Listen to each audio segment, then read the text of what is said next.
Bia, eu queria te agradecer, primeiro de tudo, por ter aceitado participar do projeto comigo e também aceitar essa nova proposta que é, no meio dessa pandemia, transformar o projeto que seria um encontro presencial nesse encontro virtual.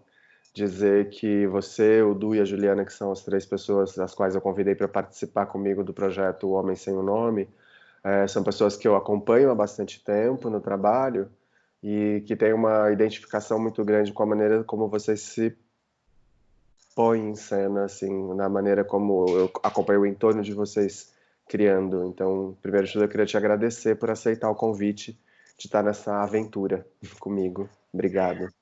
Não, Ricardo, imagina. É também muito bom para gente, não sei, né, para mim, vai falar de mim, também trocar com outras pessoas, né. Acho que a gente,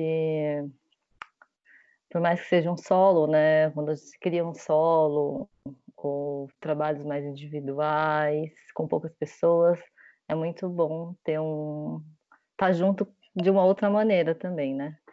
Então, é muito estranho realmente mudar completamente, né, e ser uma coisa virtual, porque o projeto anterior também era bem desafiador e bem interessante, né, mostrar os trabalhos e ter um diálogo imediato, né, com o público, com as pessoas que estariam interessadas nessa proposta também. Uhum. Mas mas sim, né, vamos continuando É. na medida. O que não se perde, porque na sequência a gente vai postar os vídeos e na sequência disso a gente vai conseguir produzir uma live junto ao Oswald de Andrade para que a gente possa ter essa conversa com o público. É claro que eu acho que nada substitui o presencial, mas é onde a gente Uhum, está nesse momento, né? Já que uhum. você tocou nesse assunto, a gente podia começar por isso hoje, assim. Quando você vai criar o teu solo, os seus solos, como o procedimento dele? Você gosta de estar sozinha? Você gosta de estar acompanhada? Você gosta de ir para a sala premeditando alguma coisa? A trilha vem antes, a trilha vem depois? Como é o procedimento da sua criação de solo? Eu acho que depende, assim, mas acho que a minha criação, na verdade eu criei 2 solos, né, e a criação desses 2 solos foi muito por estar em grupo, então eu acho que estando em grupo se fez a necessidade de ter um solo, mas, eles também, as pessoas também estavam nesse solo, né, eu acho. Então acho que tem uma coorientação, um caminho que se cruza mesmo, que eu acho muito importante. Mas o primeiro solo veio muito de uma grande necessidade, porque eu já estava eu toquei com Zeta, né, na companhia vai fazer 11 anos ou 10 anos já, 10 anos. E então foi em 2014, 13, assim, que me veio muito uma vontade de fazer uma coisa sozinha, estar sozinha. Achei super difícil quando isso aconteceu, me senti, é que é muito, eu acho que quando você está em grupo tem uma soma, né, e quando você está sozinho, não é que não tem uma soma, mas tudo depende de você, e isso foi muito, claro para mim, né, só na vivência, assim. Então, mas, teve um lugar de uma vontade de estar sozinha, em sala de ensaio, porque eu sempre estive em grupo em sala de ensaio, então foi quase, isso, entender o que me dá vontade de dançar, o que repete, da onde vem o movimento para mim. Eu não tinha um tema muito claro, então eu queria muito que da própria repetição e da improvisação, que repetia, o que ficava, aquilo era material para continuar trabalhando. Então, mais daí, assim, que eu tenho vontade de ir muito sem música, eu não gosto muito sozinha, não gosto muito dos estímulos musicais, prefiro o silêncio absoluto e tentando. Foi assim que eu comecei, né. O segundo solo eu acho que teve já como se diz, tinha um início de material, que eu já sabia que eu queria trabalhar, de vontade corporal, material corporal que eu queria trabalhar. Também era parte do projeto da Kay do Zeta, o final do grande projeto do Fomento era estudos individuais, onde cada integrante tinha esse espaço para poder produzir, criar algo sozinho. Então, não foi só eu, a Carol Minozzi também fez, o Flores, Maurício Flores também, a Kay e o Zeta. Mas ali eu já tinha um mote corporal, né? Eu sabia que eu queria muito sobre... Era um tema que acho que já vinha faz tempo, mas o que o corpo pode fazer? Quais são as milhões de possibilidades e qualidades de corpo que eu conseguiria fazer sozinha? E de entender que um espaço aparentemente vazio, ele tem, na verdade, muitas coisas. Então, o que eu estava fazendo com o meu corpo é dar forma a essas coisas que já existiam no espaço aparentemente vazio, né? Então, situações, ou será que era possível me materializar numa bolinha? Será que era possível flutuar, né? São ações talvez impossíveis, mas possíveis dançando. Então era meio uma mágica, pequenas surpresas, não eram grandes surpresas, né? Que iam saindo num espaço que não tinha nada, parecia que só tinha uma pessoa, mas eu acho que os outros elementos vinham para amplificar pequenos gestos, assim, para mim. E teve um acompanhamento muito forte, assim, tanto dos integrantes da companhia, porque a gente compartilhava, e também, depois que terminou o projeto, continuei um pouco, né, e também muito no olhar do Dudu, né, do Eduardo Fukushima e da Júlia Rocha, porque são duas pessoas que sempre me acompanham, amigos, artistas, e que eu confio muito, né, então é sempre um prazer poder mostrar para eles e poder discutir esses inícios de gesto, corpo, dança, materiais, né? Nesse momento você está ensaiando alguma coisa? Agora eu estava muito animada com um projeto que estava acontecendo comigo e com o Du, né? Estava com um dueto que estrearia em abril no Sesc Paulista, e que ano passado a gente teve uma estreia internacional, mas com outro formato na Polônia, e isso estava animando muito a gente, porque era uma mistura de voz e corpo, né? Que é uma vontade que eu já tinha de criar a própria música, vamos dizer, própria dança vocal, às vezes eu acho que mais interessante, e também uma vontade muito grande de também dançar com o Du, porque a gente se acompanha há muito tempo, mas a gente nunca atuou juntos, né? Então eu tinha essa vontade de a gente conseguir criar algo juntos em cena, né? Então estava animando muito a gente, mas desde que tudo aconteceu nesse estado, para mim está sendo muito difícil, assim, dançar, assim, mexer o corpo. Talvez a dança tenha se deslocado um pouco da minha vida, no sentido que hoje que faz mais sentido é cozinhar. Então, estou vendendo comida. Essa é a grande deslocamento da dança na quarentena, né? Mas aos poucos me vêm outras vontades, assim. Eu não sei ainda. Muito difícil Você acha que, por elaborar. exemplo, se tudo reabrisse, se tudo acontecesse como era antes, o que não vai ser, mas você acha que teve uma interferência? Seria possível dançar? Tá pronto para dançar esse trabalho? Ou ele teria sofrido alterações? Você fala, gente, já não faz mais sentido dançar isso, teria que dançar uma outra coisa ou o trabalho permanece?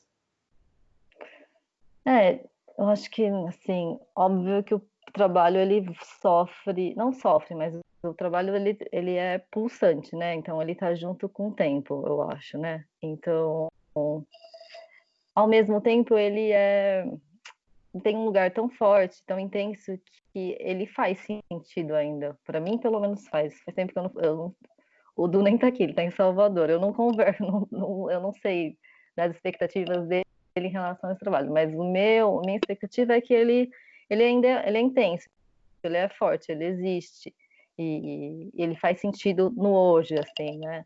Mas eu não sei, assim, tô falando isso sem estar na ação. Talvez, não sei, tudo pode acontecer. Talvez a gente entre e comece a ensaiar e ver que não tem nada a ver mais, não faz mais sentido. Mas, assim, na minha imaginação e nessa perspectiva que eu tenho, uma expectativa de futuro, eu acho que ele ainda faz sentido. Mas é isso, a gente não está na prática. Você saiu direto da Unicamp e já caiu na KEI? Você considera que esse procedimento é um procedimento que te influenciou muito, assim, uma maestria vindo da parte deles, assim, para com você? Como é essa relação? Ah, com certeza, Ricardinho, assim, eu acho que eles... a gente já está junto e continuará junto, independente, acho que os formatos vão se complexificando e vão mudando ao longo do tempo, mas eu acho que tem um lugar de relação que a gente já criou e eu acho super bonito isso, assim. E foi bem isso, eu saí da Unicamp em 2009, e aí a Kay e o Zeta abriram uma audição para bailarinos recém-formados, dançarinos recém-formados, era essa a chamada, assim. E eu não conhecia eles, assim, conhecia a Kay de nome, porque alguém já tinha me perguntado se eu conhecia ela, porque a nossa dança era parecida no festival, aí eu falei que eu não conhecia, e quando eu vi a chamada, eu falei, nossa, será que é a Kay que já me falaram? Eu vou me inscrever. E eu lembro até na época que eu não passei na primeira seleção. Quem Só que foi aí que eu ainda... passou? Quem foi que passou no seu lugar? Me fala. Não, na seleção de workshop, audição, era um outro nome que eles davam, era um workshop, era uma semana de workshop.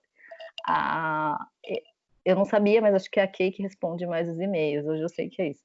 Eu lembro que eu mandei uma carta de interesse bem formal, sem nada, nenhuma algo pessoal, pessoalidade nenhuma. E a Kay falou, não, você não vai, tipo, não, você não.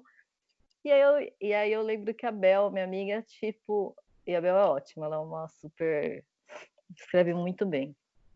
A Bel, eu lembro, a Bel falou, nossa, Bia, eu passei. Eu, nossa, Bel, fiquei feliz por ela, mas eu falei assim, não acredito, mas assim, eu não quero ficar em Campina, em Barão Geral. Já deu, eu preciso de alguma coisa em São Paulo. Aí eu respondi, né?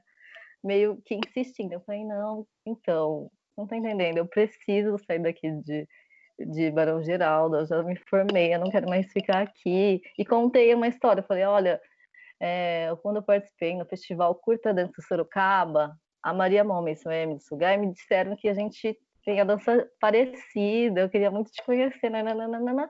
Aí alguém respondeu, que foi a Kay, que eu sei, e ela falou assim, tá, então fala um pouco mais de você. Acho que eu falei, que eu acho que era começo do ano até, eu falei que era Inferno Astral, que quando eu tinha, de onde eu tinha vindo, por onde tinha passado, nananana, e quem falou assim, tá bom, então, vem pro workshop, e a gente se conhece mais lá. E aí foi muito bom, assim, porque a gente participou, ela lembra nessa época, o projeto chama Alto Mar de Todas as Coisas. Eles selecionaram 9, no fim foram 9 meninas. E foi muito transformador e muito diferente de tudo que eu estudava no Unicamp, assim, uma coisa muito fresca de novidade, né? Vamos dizer, fresca de novidade. Então, era uma maneira de pensar a dança e mesmo os próprios ensaios, que era uma coisa que eu nunca tinha vivido na minha vida. Então, foi muito, muito transformador mesmo. Acho que foi um semestre só o projeto. No PROAC, foi um PROAC. E aí foi muito intenso, assim, porque eu estava com uma expectativa de vir para São Paulo e, sei lá, né, pessoas mais frias. Era muito difícil São Paulo, eu achava a cidade muito grande, muito fedida e muito barulhenta. Cheiro horrível e muito barulhenta. Barulho Você não muito alto. conhecia São Paulo ainda? Eu conhecia, eu tinha tios, mas eu vinha muito pouco, nunca tinha ficado. Meu pai morou aqui, mas assim, nunca tinha lidado com. Não sei, para mim estava diferente. E aí conhecer eles foi uma maneira de ver que não, Bia, calma, São Paulo, ele é possível, ele tem núcleos amorosos, afetivos.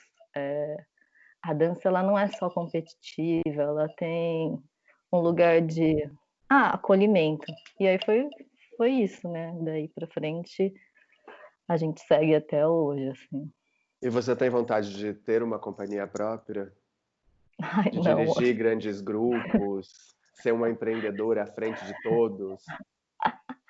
Olha, eu não tenho tanto essa vontade, esse perfil, não. Mas sei que Eduardo Fukushima tem um pouco mais. Eu Sim, não eu falei sei. sobre isso com ele. Ele tem bastante, ele tem essa vontade, ainda mais porque a gente mora junto, tem uma casa que é grande, que daria para transformar. Eu não sei se eu teria vontade de ter uma companhia, mas eu teria vontade, é o que a gente conversa muito, de ter um espaço cultural, podemos dizer assim, um espaço de muita abertura, assim, então um espaço onde tenha tanto aulas, né, onde a gente possa também trocar.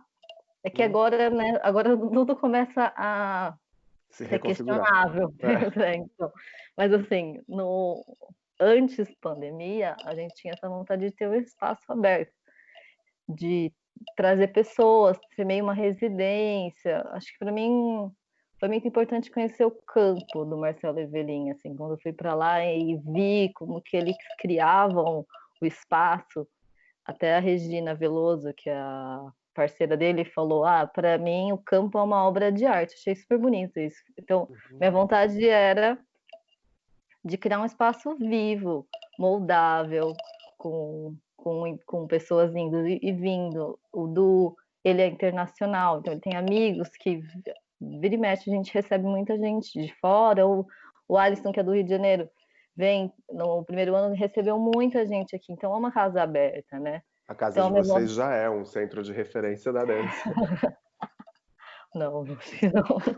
Você acha que o solo, no momento em que você construiu ele, tinha uma ligação com isso? Ele te trouxe independência, autonomia, ou ele não tem uma ligação com isso? Como é esse tema assim, na criação para você? Porque também a outra coisa que eu queria te perguntar é quando você produziu esses dois trabalhos, porque os depoimentos do Du e da Ju tem a ver com a questão, por exemplo, inclusive do financeiro, assim, da dificuldade de se produzir em grupo, da falta de apoio para se produzir trabalhos maiores também. Sim. Então ele vinha tanto, né, você falou no começo, da necessidade de estar sozinha. Então deles também tem uma necessidade de uma busca individual, mas também tem um pouco dessa dificuldade da produção financeira. Os seus trabalhos foram com apoio financeiro, sem apoio financeiro? Tem uma ligação com isso, a questão de estar em solo? Entendi. Eu acho que no fim, os dois tiveram direto. O segundo teve um apoio financeiro do Fomento à Dança, porque era o final, né? Era a última etapa desse projeto, e a gente tinha recebido o fomento, então acho que sim. E o outro, indiretamente, sim, porque eu ainda estava eu sempre estive com a Keizetsia, e a gente sempre foi um grupo que seguiu pesquisando, né? Tinha uma pesquisa continuada, porque esse era um dos grandes focos, né, do Fomento à Dança, então a gente conseguia ter um mínimo, de apoio financeiro.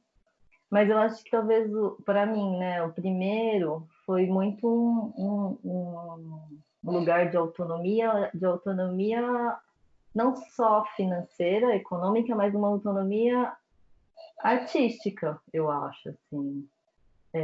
E eu acho que, na verdade, dar esse formato, né, de uma criação individual, onde você vai apresentar sozinha, foi uma grande decisão, e uma decisão, eu sinto, indiretamente também junto com eles, porque foi quando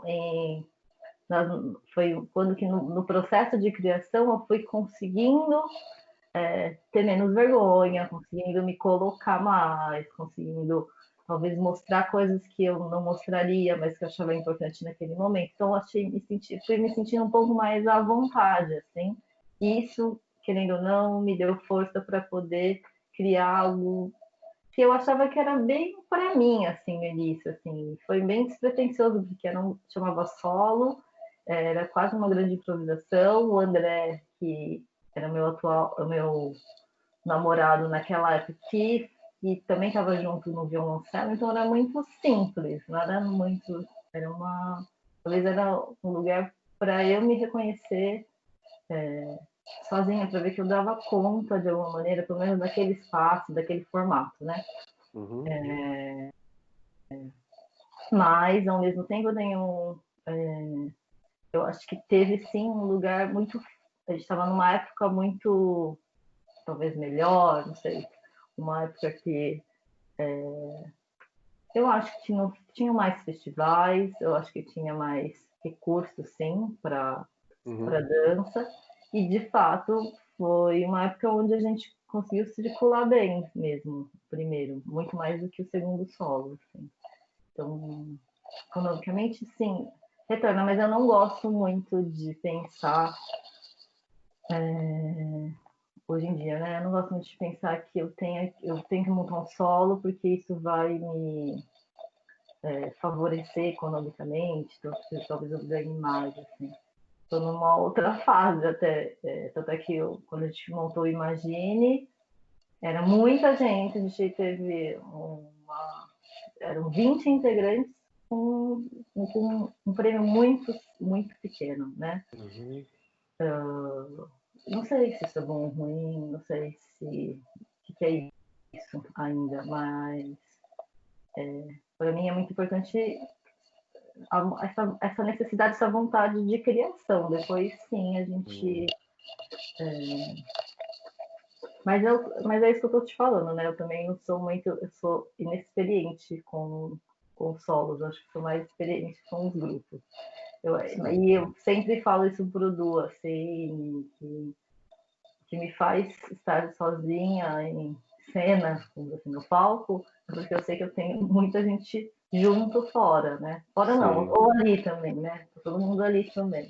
Você consegue fazer uma ligação de um procedimento metodológico ou de um procedimento do que você vem estudando hoje em dia em linha do tempo? Assim, eu acho que eu vim dessa escola, isso aqui foi o que me influenciou, tá? Ou quais coreógrafos te influenciaram, que escolas que vêm te influenciar? Você falou do KZ, mas KZ também vem de algum lugar, né? Você consegue traçar e se identificar de onde você está vindo e para onde você está indo?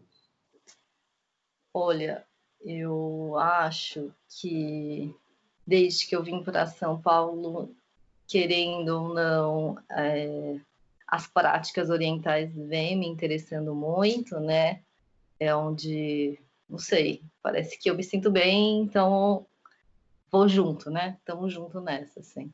E foi muito também por eles, pela Kay e pelo Zeta, porque eles também têm uma pesquisa ou um treinamento, vamos dizer assim, práticas que vem do Qigong.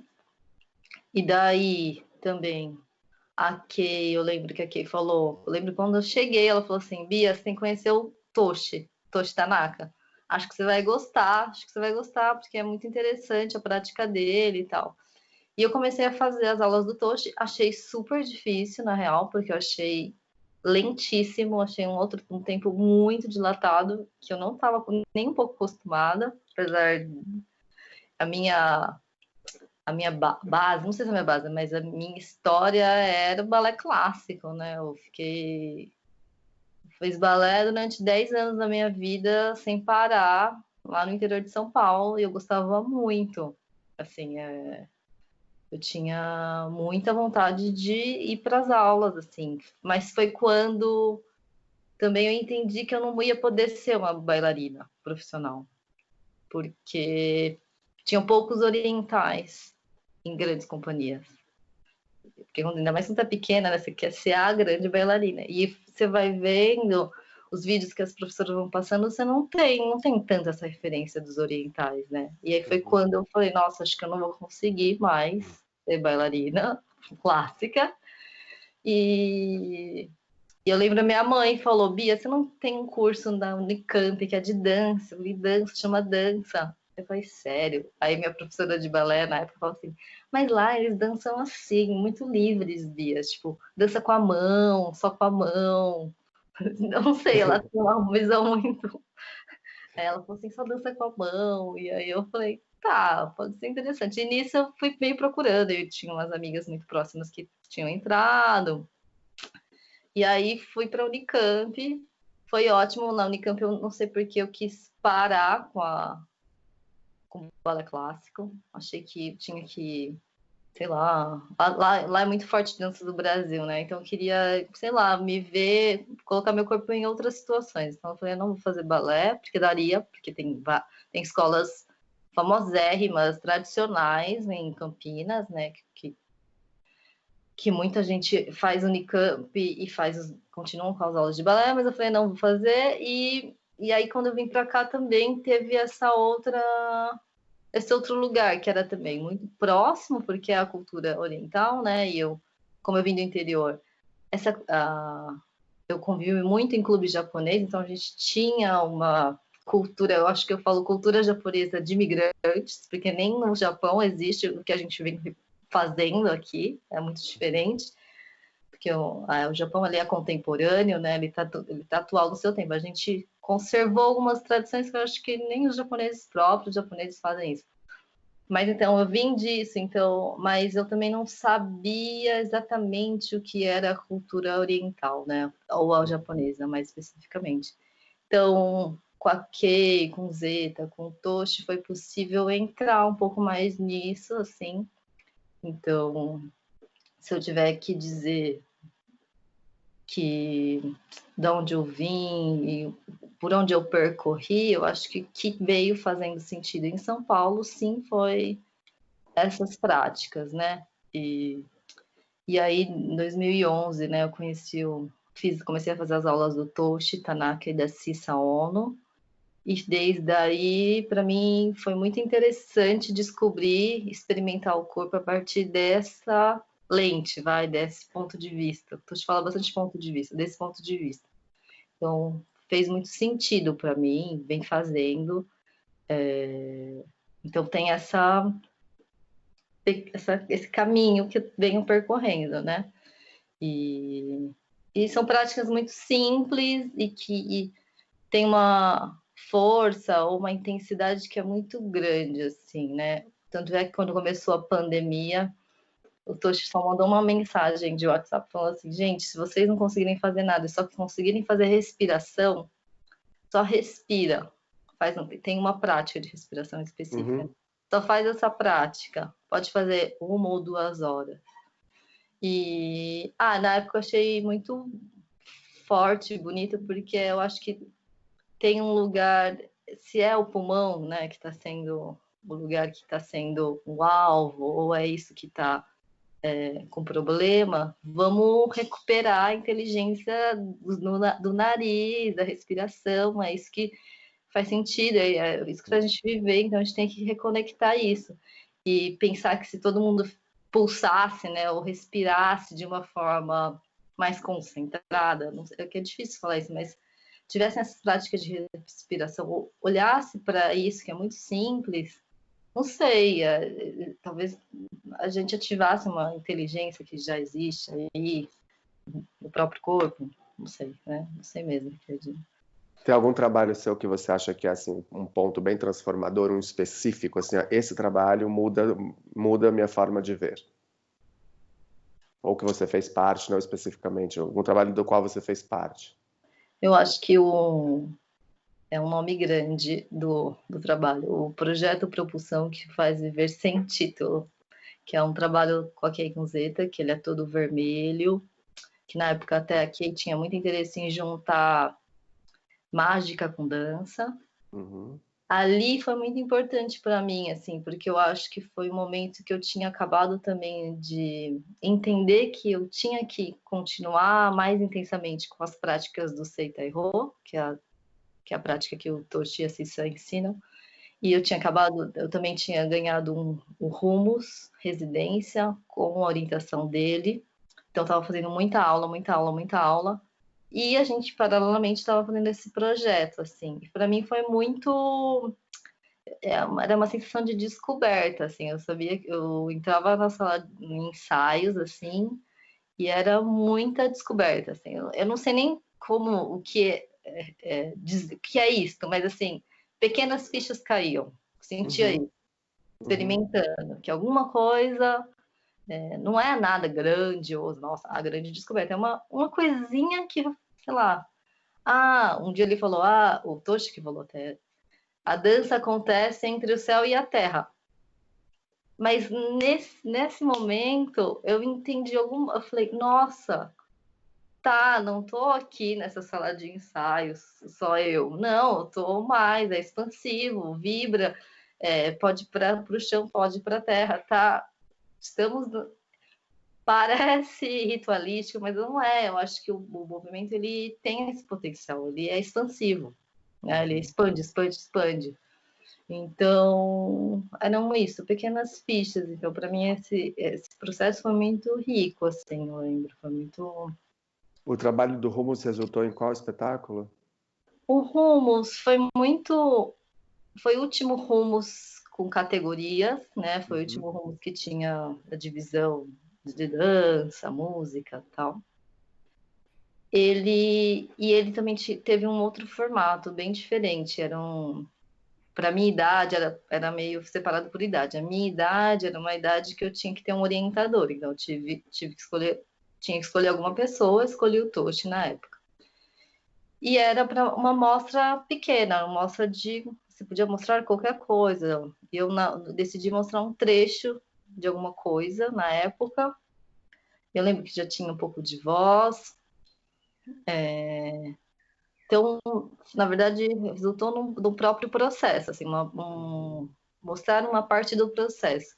Depois, eu acho que resultou no primeiro solo, que chama solo, e que eu acho que ainda reverbera, porque eu acho que ainda quando vi esse recentemente, porque um aluno meu falou, não acredito, olha o que eu achei. Eu falei, nossa, por que? De onde você achou isso?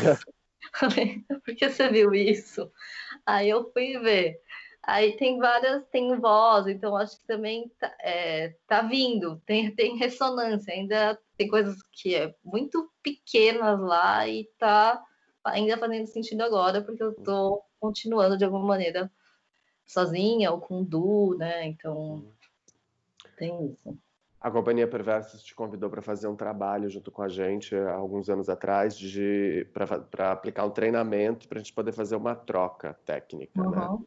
Ou de afeto, seja como for. Você se vê em que lugar nessa troca técnica? Você se vê criando uma técnica, se apropriando de uma técnica que já é Bia, ou você se vê mantendo uma tradição técnica desse lugar, dessas pessoas com as quais você veio trabalhando, ou você já percebe que você já vem respirando e transformando isso numa coisa mais apropriada, mais sua, Uhum. na hora que você está aplicando e trocando com as pessoas? Eu acho assim que quando você dá aula, principalmente aula de corpo, né? Qualquer aula que seja, eu acho, até de, assim, corpo, né? Você dando aula com outra pessoa, que eu acho o que eu gosto, né? Porque eu gosto muito de dar aula, e tá sendo uma crise dar aula online. Então, eu só tenho uma única turma que eu abri uma grande sessão, que foi a Escola Livre de Dança de Santo André, porque eu conheço eles e eles precisam se formar, né? Mas a minha reflexão é que qualquer aula que você dá, que é bonito, que eu gosto de compartilhar, é isso. É que no meu caso, né?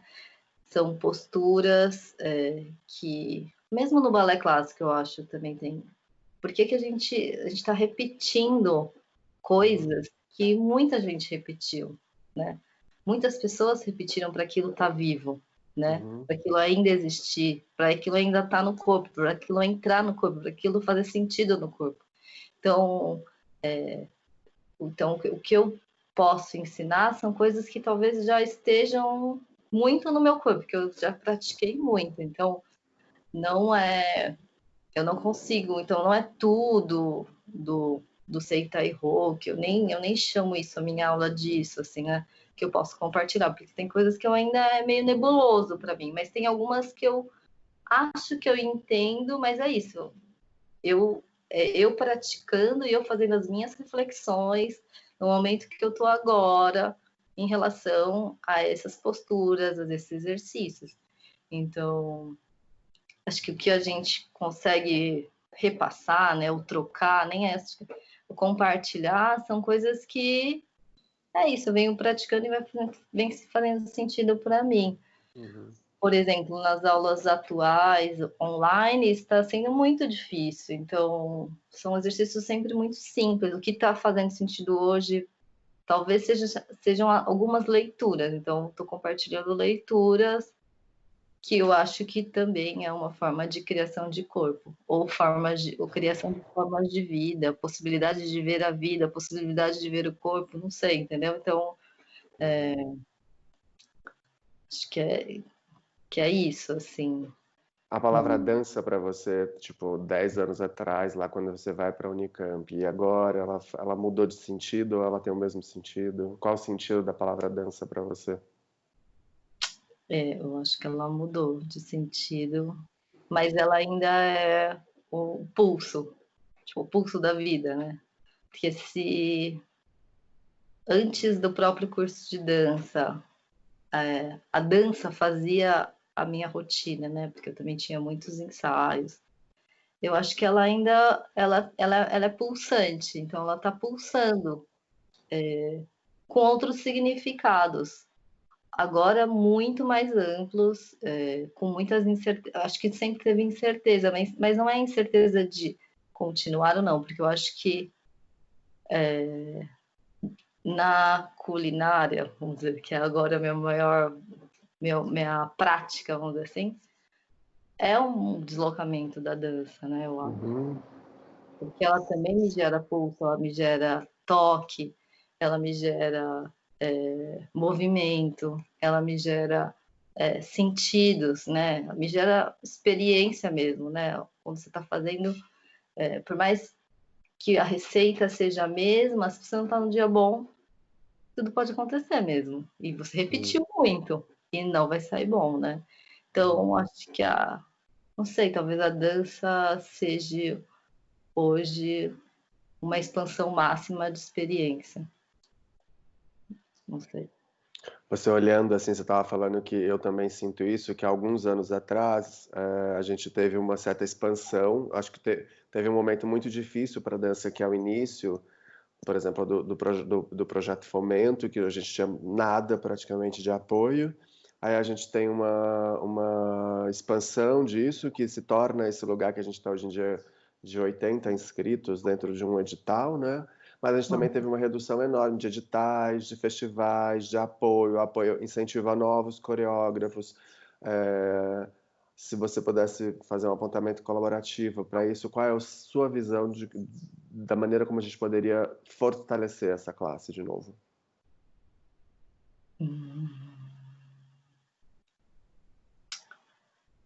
Talvez começar a pensar em outras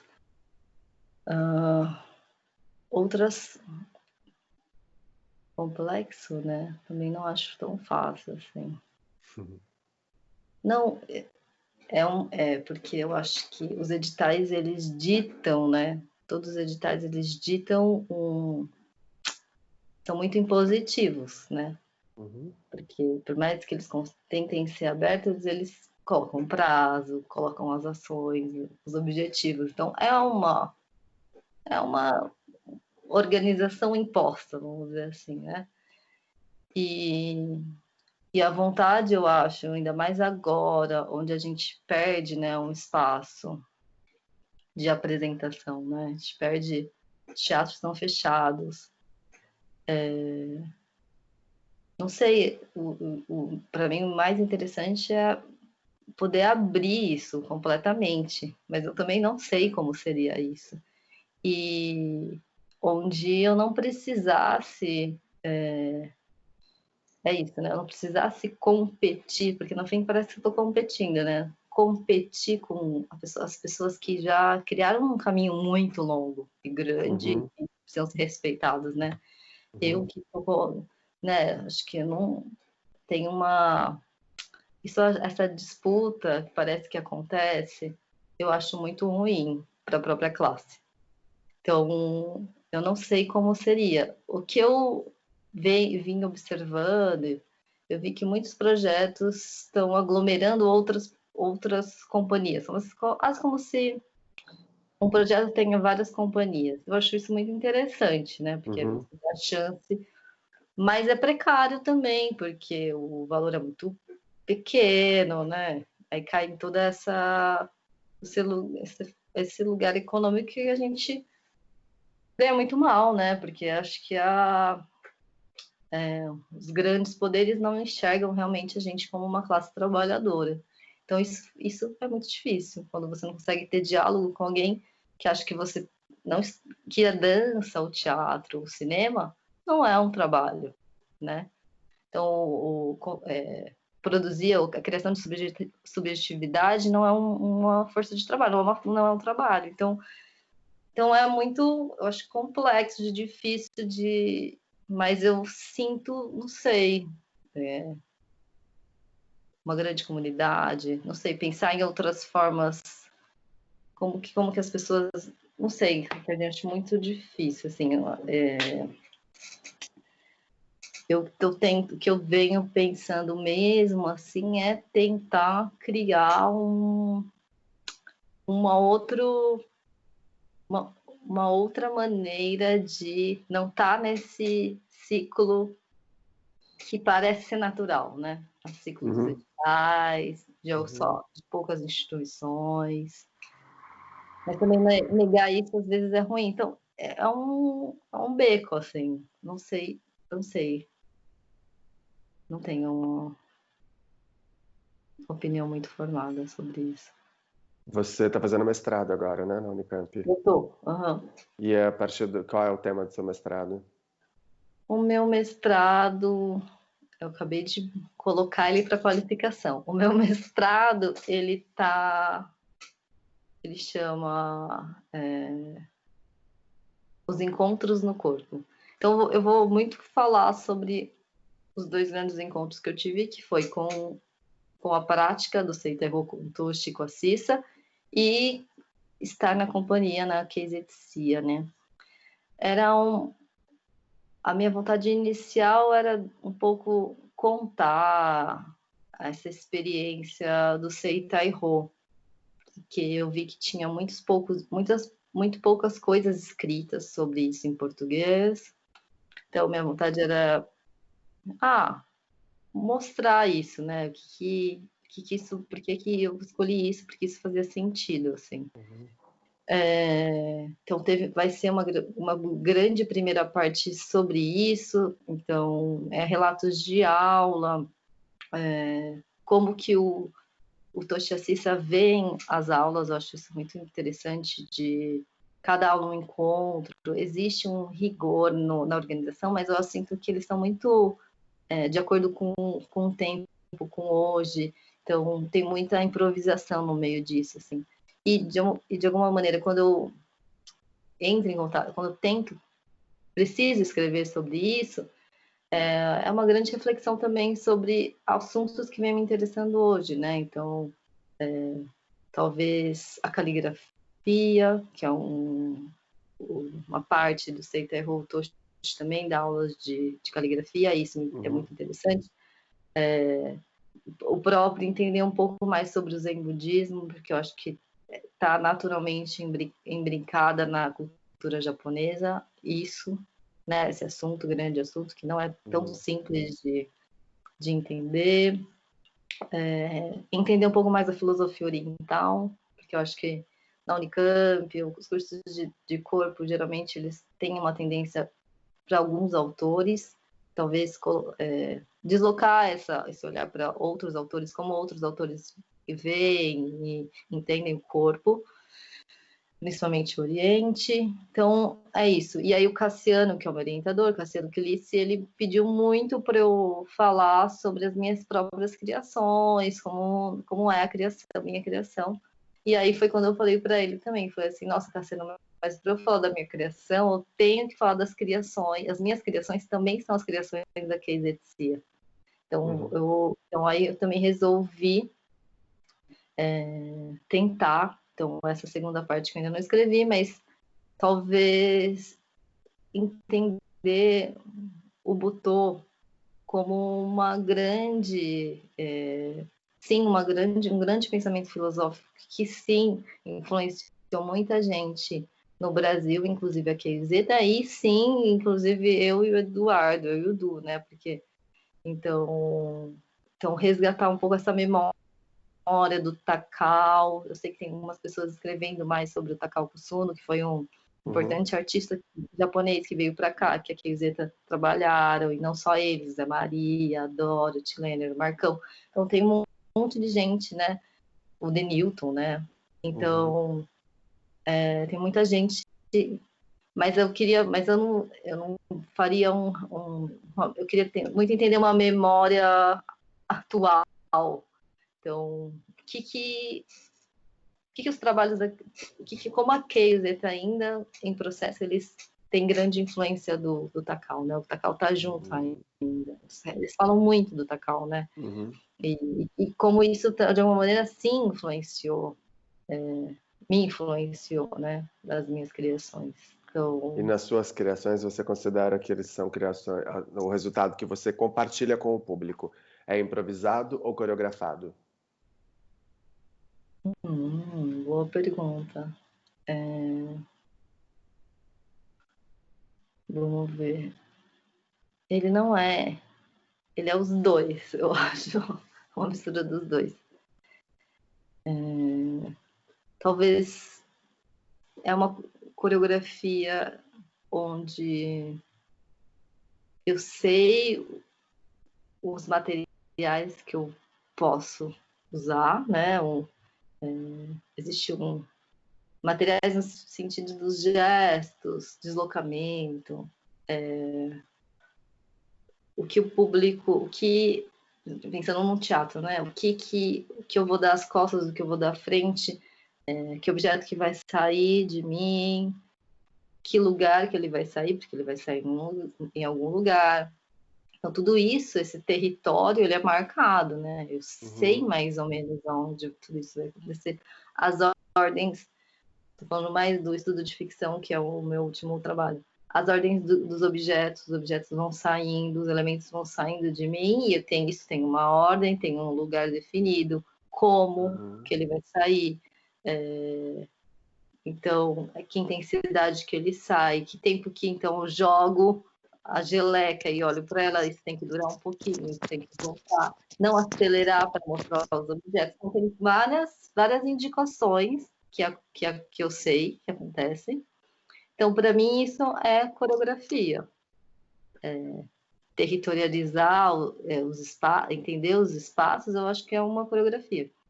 E improvisar, eu gosto muito de uma expressão dos chineses, dos japoneses, que para eles a improvisação acontece numa correlação, você está junto. Então, quando eles, por exemplo, na arte da caligrafia, eles até dizem que o pincel que pinta.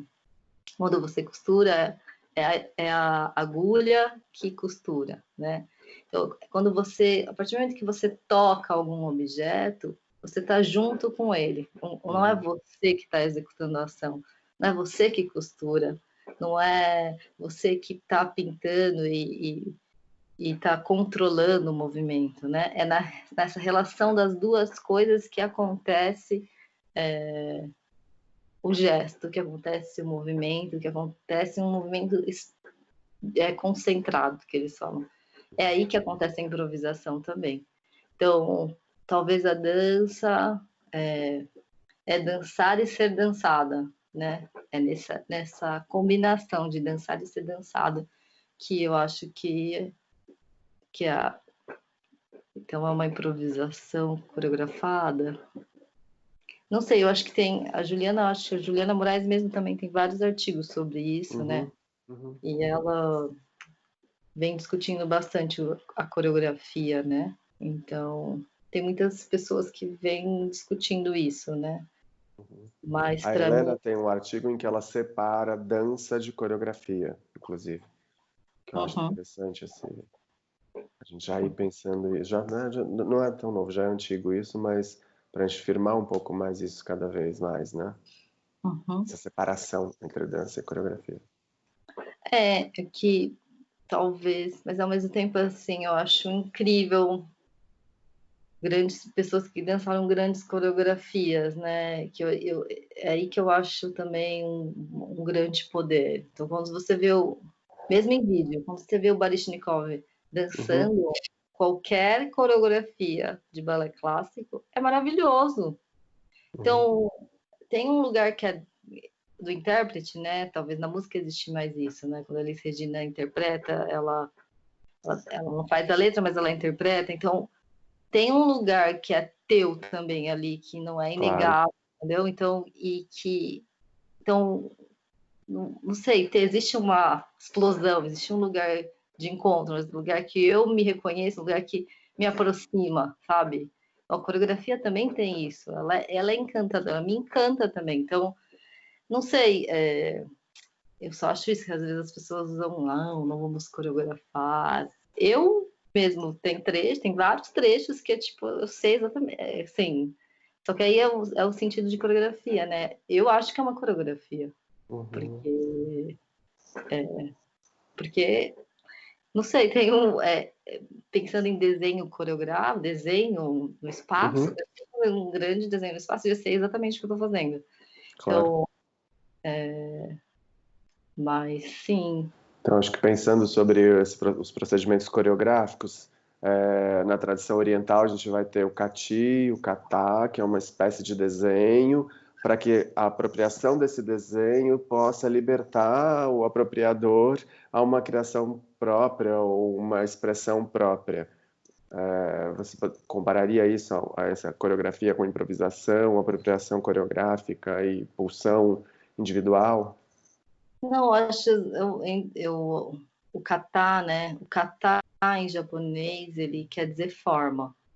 E kata, o Toshi estuda bastante. E o kata ele tá em praticamente em tudo na cultura oriental, né? Então, na cerimônia do chá existe é forma ou maneira, né? Tem uma forma de servir, na espada tem uma forma de direcionar a espada, né? Então, o que eu acho que pode ser interessante na coreografia é que ela tem esse lugar, para mim, um pouco igual a postura no zazen, onde por que a gente fica nessa postura dessa postura?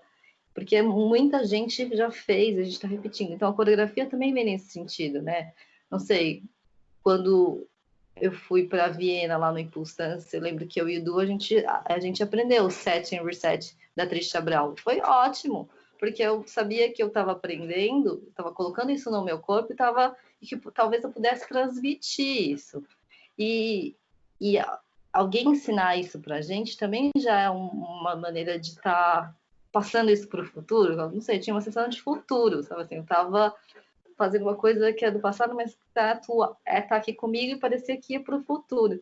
Então, para mim, eu gosto de pensar a coreografia assim. E o kata, da mesma coisa, assim, o Toshi até fala, assim, né? Quando que alunos avançados, se você for um aluno avançado, é quando o kata já está dentro de você e você já faz isso naturalmente. Então,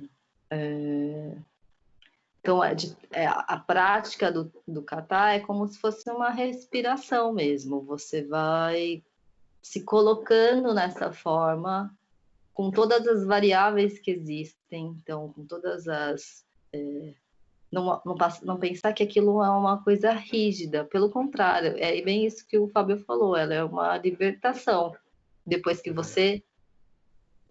já está dentro de você, né? É uma grande libertação depois que está dentro de você. Mas para estar dentro de você, você precisa repetir. E repetir, e não repetir por repetir. É repetir de novo, pensando que existe uma novidade em cada repetição. Pensando que existe algo que uma pequena descoberta, né? Essas fichas caindo. Então, é nessa repetição que você vai cada vez mais indo, eu não sei, indo para dentro mesmo. E então Porque às vezes eu acho que é diferente de séries de ginástica, onde é fortalecimento, né? É uma repetição com sensibilidade, né? Então, os katas, geralmente é uma repetição com sensibilidade. Existe um rigor e uma precisão, mas é uma minúcia, são precisões muito pequenas, assim, que muda completamente a experiência de corpo. Só para te dar um exemplo, assim, eu lembro que em 2016 eu fui para o Japão, né? Porque eu queria muito continuar estudando Seitaiho com Toshi, mas eu queria muito ir para o Japão, porque eu já tinha ido para o Japão em 2005, com uma experiência mais de decassegue, de operária. Então, fui trabalhando em fábrica, que lá, porque no Japão, quem trabalha em fábrica é somente imigrantes. E foi uma experiência muito ruim, assim, eu senti a máquina burra, sabe assim, porque eu me senti emburrecendo. E eu queria voltar para o Japão de outra maneira. E aí, lá no Japão, o Toshi falou, não, você quer ir? Quero. Ah, então tá, vou te indicar alguns professores. E eu lembro que eu fui para Kyoto, e lá em Kyoto era uma sala, ele tinha dois tipos, ele morava numa casa onde tinha dois tipos de sala, uma sala muito pequenininha, que era quase aulas individuais, ele dava para, no máximo, cabia no máximo 2 pessoas, uma sala maior que cabiam 5, 6 pessoas, esse era o limite de aula dele, né? E aí o Tsunami Sensei, a gente fez um exercício de respiração, que é um exercício que também a gente pratica, o Toshi ensina a gente, mas ele queria que eu entendesse exatamente onde era a boca do estômago, que era o misote.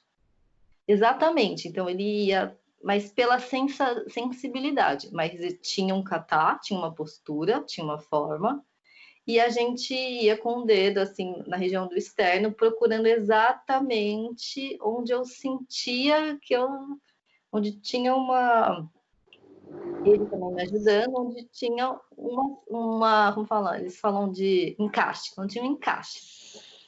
E aí, quando deu o encaixe, aí ele também foi super rigoroso na pressão, não era nem para apertar muito, não era para deixar muito leve, ficava me ajudando, me ajudando, me ajudando. E aí a gente respirou uma vez. Acabou. Aqui a gente respira várias vezes, né? A gente fez umas 10 vezes. Ele respirou uma vez. E ele falou, basta. E basta mesmo. Foi, nossa, tipo, entendi. Porque foi muito forte mesmo, muito intenso. Falei, nossa, é uma vez.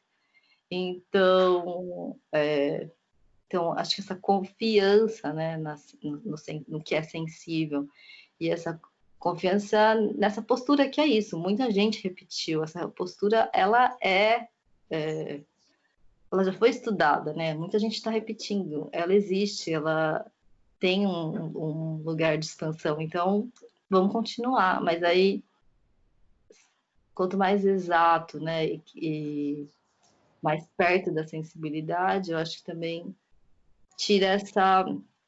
É um estigma, eu acho, porque as pessoas acham que o kata ele é alguma coisa muito rigorosa, né? Mas ela não, ela tem só ela precisa, eu acho que Você falou do Butô lá atrás, que você vem resgatando, que você vem aprendendo, talvez, de uma maneira que você vai poder transmitir. Como que você vê o Butô? Uma vez, num festival de inverno, em Ouro Preto, eu acho, foi Ouro Preto, o Min Tanaka estava aqui. Ele é muito importante, né, na cena do Butô. E ele, acho que foi que ano aquilo? 2017, 2015? Não vou lembrar. Eu sei que ele já estava se dedicando à agricultura. Eu sei que ele tem uma fazenda no Japão e ele estava sendo agricultor, né? Não estava mais tão de frente com esse fronte do Butô lá no Japão.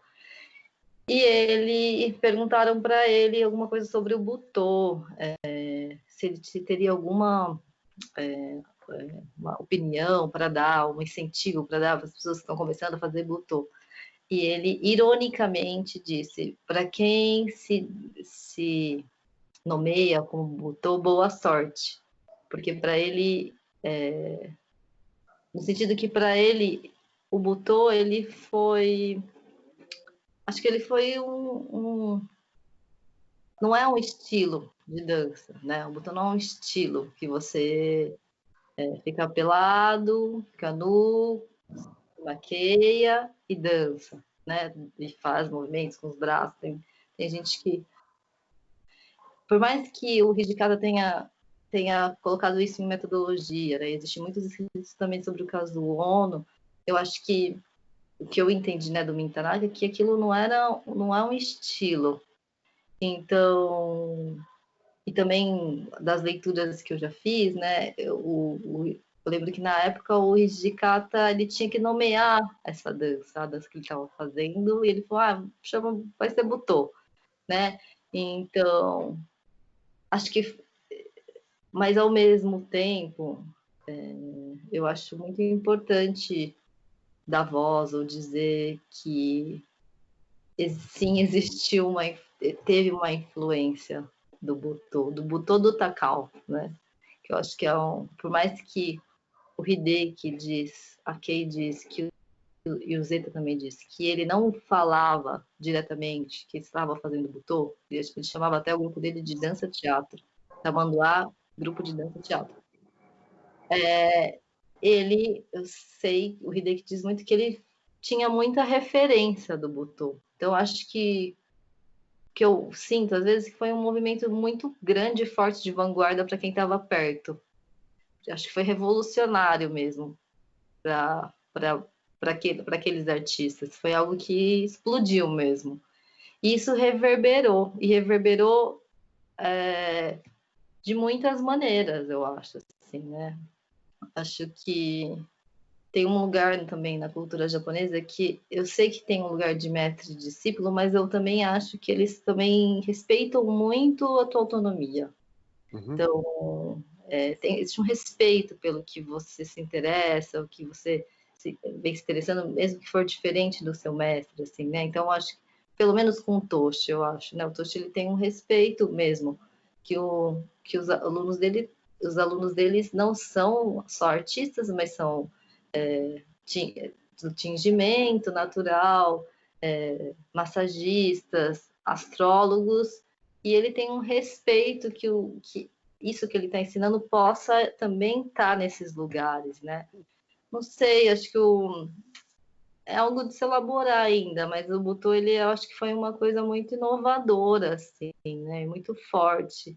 E não só no Japão, no fim, foi um núcleo pequeno, porque nem todo mundo sabe o que é o Butô no Japão, os próprios japoneses não entendem muito bem, mas quando isso vai para o Ocidente, né, não sei, o Ocidente, ele se encanta. Então, não sei, a gente é um pouco encantado com isso. Talvez a gente tenha que sair um pouco do encanto e de uma coisa exótica, do encantamento, e ver que o Butô, ele é talvez um lugar mais singular, de você entender a sua própria singularidade, de você entender porque o que a Kei Zeta na última live que eles fizeram lá até para Oswald, o Zeta falou uma coisa disso, né, que o Takao era de poucas palavras, mas eles improvisavam muito, ficavam horas improvisando, coisas muito... Um dia o Zeta falou, vou imitar o Takao, uma coisa assim. Pinóquio. Eles improvisavam 40 minutos Pinóquio, entendeu? E nada mais, né? E ficavam improvisando. E o Hideki até falou, o Takao falava que não tinha uma metodologia. Eu falei, exatamente. Ele não tinha, mas tinha. E eu falei, nossa, ele era muito revolucionário, porque eles davam, ele é isso, é pouca coisa para se movimentar e você que vai descobrir sua dança.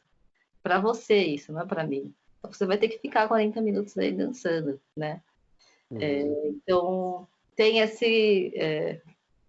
não sei, eu acho super bonito e simples e potente e não nada fácil, porque não é fácil você ser sintético e conseguir ser sintético para mostrar para o outro que a dança tá com ele, não tá com quem tá ensinando, sabe assim?